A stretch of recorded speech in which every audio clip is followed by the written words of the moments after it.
పెద్ద పులి ఉమ్మడి కరీంనగర్ జిల్లాను వణికిస్తోంది. మొన్న కరీంనగర్ శివార్లలో బెంబేలెత్తించిన పులి కట్ చేస్తే ఇప్పుడు సిరిసిల్ల సిద్దిపేట శివార్లలో ప్రత్యక్షమైంది. రాజన్న సిరిసిల్ల జిల్లా ఇల్లంతకుంట మండలంలో పులి సంచరిస్తోంది. దీంతో చుట్టుపక్కల ఊళ్లలో అప్రమత్తంగా ఉండాలని చాటింపు వేయించారు.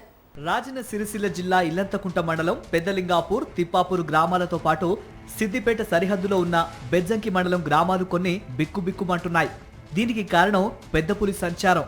పొరుగునే ఉన్న సిద్దిపేట జిల్లా అటవీ మార్గం నుంచి తిప్పాపూర్ పొలాల వైపు పులి ప్రవేశించి ఉంటుందన్న చర్చ జరుగుతోంది. 3 రోజులుగా ఇల్లంతకుంట మండల శివార్లలో సంచరిస్తున్న పులి తాజాగా ఆవులు దూడలపై దాడి చేసింది. దీంతో చుట్టుపక్కల గ్రామాల్లో భయాందోళనలు పెరిగాయి. గ్రామంలో ప్రత్యేకంగా దండోరా వేయించి అప్రమత్తంగా ఉండాలని హెచ్చరించారు.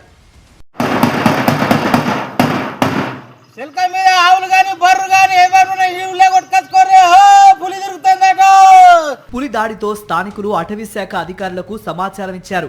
అధికారులు వచ్చి పాదముద్రల ఆధారంగా అది పెద్ద పులేనని నిర్ధారించారు.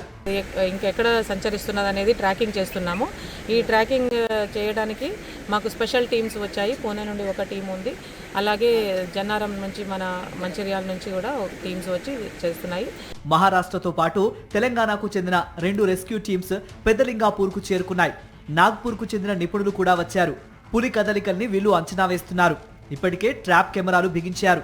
గ్రామాలలో ఉన్న ప్రజలందరూ తమ తమ ఆవులను కానీ బర్రెలను కానీ మేకలను పశువులను అన్నింటినీ ఇంటికి తీసుకెళ్లాలని చెప్పారు. పశువుల పంత వద్ద కానీ పొలాల వద్ద కానీ ఏమి ఉంచకూడదని చెప్పారు. కావున ప్రజలందరూ గమనించాల్సింది ఏమనగా రాత్రి వేళలో ఎవరు ఒంటరిగా బయటకు తిరగకూడదు. పొలాల వద్ద ఏమైనా పనులున్న రాత్రి వేళ చూసుకోకుండా పొద్దున్నే చూసుకోవాలని చెప్పేసి అటవీ అధికారులు సూచించడం జరిగింది. గత 2 రోజుల నుంచి పెదలింగపూరు, తిప్పాపూరు, సిరికొండ, అనంతగిరి మధ్యలో పులి సంచరిస్తున్నట్టు అటవీ శాఖ అధికారులు గుర్తించారు. తిప్పాపూర్ మధ్యలో ఒక 4 దూడలను ఆవు చంపేసింది. సరిగ్గా వారం క్రితమే సిద్దిపేట జిల్లా కోహెడ సరిహద్దుల్లో పులి సంచరిస్తోన్న వార్తలు వ్యాపించాయి.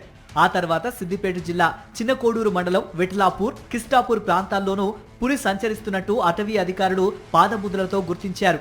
ఆ పులే ఇల్లంతకుంట వైపు వచ్చి ఉంటుందన్న అనుమానం వ్యక్తమవుతోంది. ఈ రోజు 4 మూగజీవాలు చనిపోవడం జరిగింది. ఈ రోజు ఫారెస్ట్ వాళ్ళు మరియు మిగతా అన్ని ప్రభుత్వ శాఖలు అలర్ట్ అయ్యి దాన్ని బంధించి ఈ ప్రాంతం నుంచి తరలించాలని చెప్పి మేము కోరుతా ఉన్నాం. నెల రోజుల క్రిందటే కరీంనగర్ శివార్లలో బెంబేలెత్తించిన పులి రోజుల వ్యవధిలోనే ఇప్పుడు సిరిసిల్ల జిల్లాలో వణుకు పుట్టిస్తోంది.